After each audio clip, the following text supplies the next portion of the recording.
Cedar Point arguably has the best coaster lineup out of any park in the world. The lineup has a coaster for everyone, and every single coaster is unique. It's been about a year since I've ranked these rides, and my opinions have definitely changed over 2020. It's time to rank them all once again. This is every Cedar Point coaster ranked.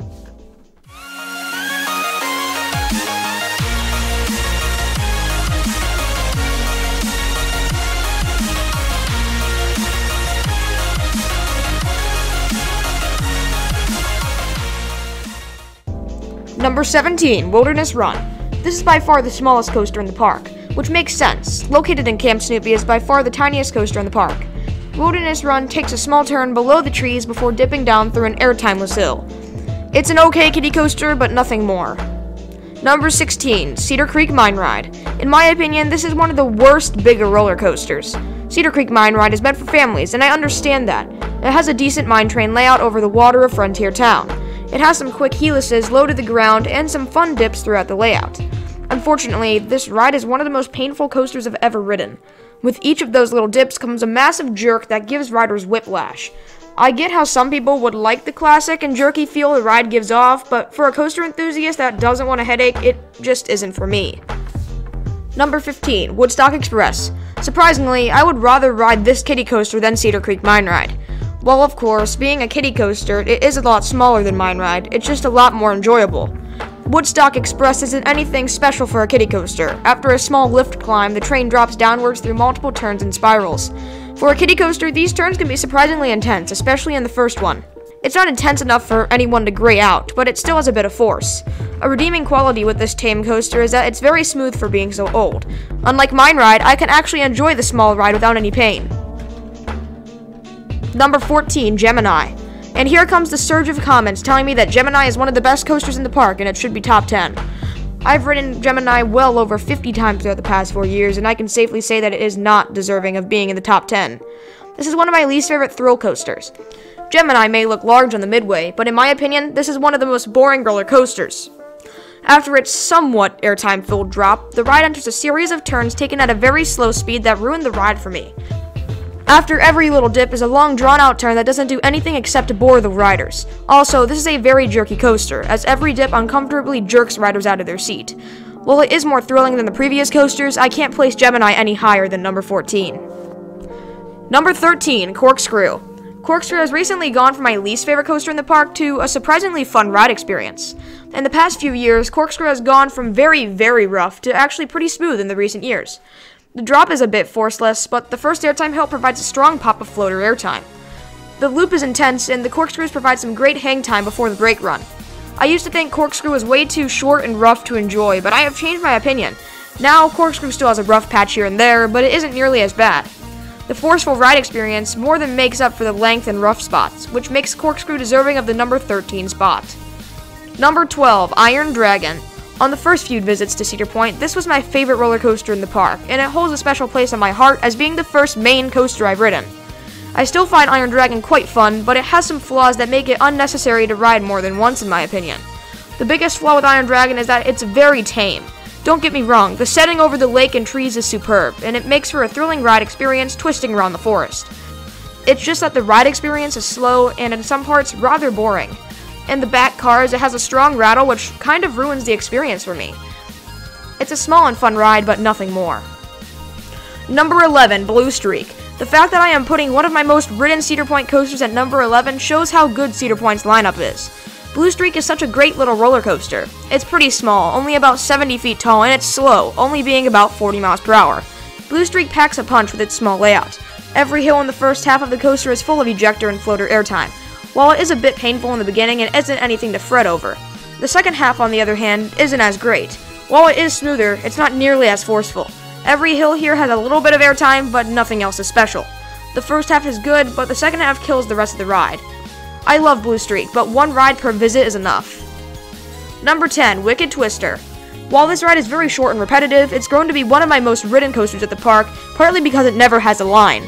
At first, I didn't like it due to the uncomfortable restraints coming down hard on each valley, and while that is still a thing here, it adds to the charm this fast-paced coaster has. Wicked Twister has its janks, especially that front tower. Its location is one of the best coaster placements, located right next to the banks of Lake Erie. Wicked Twister is short, only about 35 seconds long. It has a great launch that twists rider stomachs and some good whip in the middle. Unfortunately, it doesn't compare with some of the larger rides in the park. Number 9, Magnum XL 200. One of those larger coasters is Magnum XL 200, and I have never been the biggest fan of this ride. Of course, it's a hyper, and you can never go wrong with a hyper. It's just that Magnum is one of the jankiest coasters to be built. The profiling on some of these turns and hills sometimes doesn't feel safe. Magnum, for me, is better than Wicked Twister because of the stunning location and great airtime moments, but some parts are just a bit too jerky for me to enjoy. The finale in some parts, especially those last 3 hills, are too painful. The turnaround as well can be rough with its weird profiling, but everything else like the first half and tunnels are a blast. If Magnum didn't have these rough spots, it might even be in the top 4 of the park. Number 8, Rougarou. Now here comes the coasters that are worth riding more than once. I know a lot of people hate Rougarou, but I am not one of those people.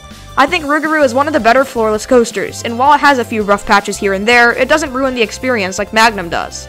The drop is fantastic, and every element is fun and intense. This is one of the most intense coasters in the park. The first half is compact with a ton of tight turns, causing some riders to gray out. The second half has some fast whips around, which calls for some great transitions. Rougarou is sometimes a forgettable coaster, but it's fun and intense, causing it to be placed at the number 8 spot. Number 7, Valravn. One of my least ridden coasters at Cedar Point is also one of my favorites. Valravn always has a line, which is the reason I have only ridden it about 15 times over the past 4 years. Valravn isn't really necessary in Cedar Point's lineup, but it is still a welcome addition. The hang time fold-in versions are always a blast, and the sheer size of that drop and the holding brake at the top make this one of the most thrilling drops in the park. It's just that the pacing and overall length push this ride down for me. The mid-course basically stops the train, only after 2 elements. The second half has a very bad rattle, and is very short that causes Valravn to not be worth waiting longer than 30 minutes for. Even with these flaws, Valravn is a great coaster that I highly recommend hopping on. Number 6, Gatekeeper. This might be one of the smoothest roller coasters I've ever ridden. Gatekeeper is, of course, the coaster that runs right over the entranceway. Wing coasters, Gatekeeper included, get hated on by enthusiasts, but I find Gatekeeper to be lots of fun. I know it isn't the most intense coaster, but it has some positives here and there, and the rest of the forces make up for the lack of intensity. Surprisingly, Gatekeeper has a bit of airtime on that one hill. The main forces come from whip and hang time. Hang time comes on basically all of the inversions except for the second to last one. Each inversion is fast and whippy while still providing hang time. Transitions on this ride are great, with most providing a nice whip. The head choppers also spice up the layout, placing the very smooth Gatekeeper at number 6. And here comes the top 5, with number 5 being Raptor. The thing with Raptor is that you either love it or hate it. I actually used to hate Raptor. When I rode in the front row on all of my rides, I didn't think it was too intense and I thought it was way too rough to enjoy. In this past year, I rode it in the back for the first time, and it has shot up in my rankings. Somehow, this coaster is smoother in the back than in the front. The back also has a ton of whip over every single element. This may be the whippiest coaster in the park, even above Maverick, and it is one of the most intense coasters I've ridden. The loop and 0G roll cause your stomach to twist inside out, and it's very smooth in the back row. While the jank at the end may cause some pain, the sheer intensity of this coaster makes up for it. This is definitely a top 5 coaster in the park. Number 4, Maverick. Some people may think that I'm placing this a bit low, but this is still a great ride. It is in my top 15, being at my number 12 spot. I think it does a lot of things great, but there are just better rides out there. I love the fast-paced and whippy experience it provides. The first half is low to the ground and whippy, and the second half is a lot faster and more intense. While this ride is fantastic, I can find it a bit rough and painful. The restraints come down hard on this ride, and it can cause some pain on the intense airtime moments. But past that flaw, this ride is near perfection. It has a unique layout and an intense launch to spice it up. It's just that the number 3 spot has less flaws than Maverick.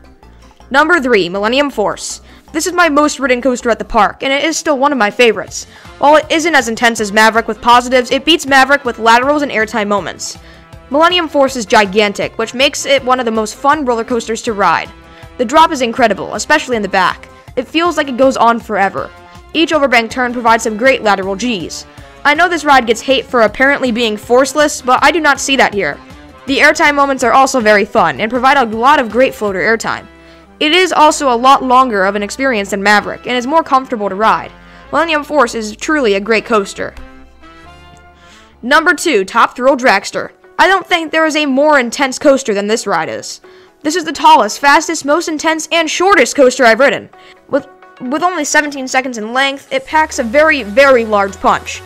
The launch is definitely my favorite element, as it twists riders' stomachs in a way that is almost too intense. It makes most riders clench their teeth on their first ride. After the incredible launch, riders are rocketed up 400 feet in the air before spiraling down the drop while floating the entire way down. The only flaw in this ride is the length, because if there were maybe a few more elements added, it would definitely be my favorite coaster in the park. Unfortunately, Dragster is too short to beat out the number 1 coaster, which is Steel Vengeance.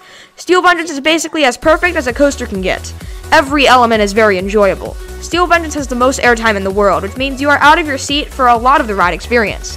Every hill basically provides strong floater airtime. The Top Hat, Outer Bank, and Twisted Airtime Hill provide the most sustained and strongest airtime on the entire coaster.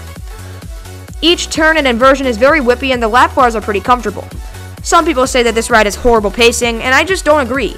Each element flows together and it's pretty quick throughout the entire ride.